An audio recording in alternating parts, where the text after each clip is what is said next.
आजू भी नहीं है उस सूट को उठाने तो हमारा चाचा फोन कई कहने की चले एक बार मार्केट जल्दी से कपड़ा उपड़ा पहन के रेडी हो जाता। तो ए लिए दलकुन के चीजें स्वाया था भूसा बना तो लम्बोगिनी बना बुकारी बना था भूसा बनावत आई वो लाइक कर खचखचा के कमेंट कर झचा के तो सूटे उटा पहन के चल देवनी चीजें स्वाया देखत। तो इधर मध्य झंडा बड़ी अच्छा लगा तो इतना ऊंचा हमारा तिरंगा लहरा था मध्य। तो तिरंगा जब लहरेला तो बहुत अच्छा हमारे दिल के धड़कन के सुकून देवेले। एक ही तिरंगा है जिसपे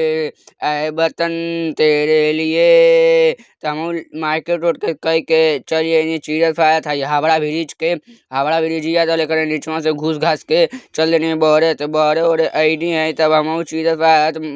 मार्केट उर्केट कर लेनी है मार्केटवा कहनी 50,000 के। तब यार मलिया आई तो मलिया जाए खुला थोड़ा तो आज के वीडियो में बिहान आई तो हम चीरस आया जैसे मध्य घरे घरे खाना खाना वाना खाई नहीं है तैसा में कोठवा पहला बहाना मधे मधे बनरा हमें पकड़ लेला तो हम छत पे से गिर गए नहीं देखा ना बड़ा हमें पैर वैर पे पूरा चोट लग गई बा पिठियो पे चोट लग गई बा मधे सामी तो पिठिया उठिया पे चोट लग गई थे ए लिए हम आके दुकान पर आराम से बैठल है करिया टेढ़ हो गई मधे सामी तो बोले हई आमिर खान गिर गई ना हम वही कहता कि हम जैसे पंथ हई तो हमें वीडियो के लाइक करा खचखचा के कमेंट करा चाचा के मधे बनरा हमार कोनो गलती ना बनरा खरीदनी है और ओकर बाद ओकर लइको ओइमे तारवा में झुरा गेले बनरा आए तुरंत पैरवा पकड़ लेला तो हम गिर गई नहीं है एक तल्ला पे समझ नीचे तुरंत खून फेंक देनी।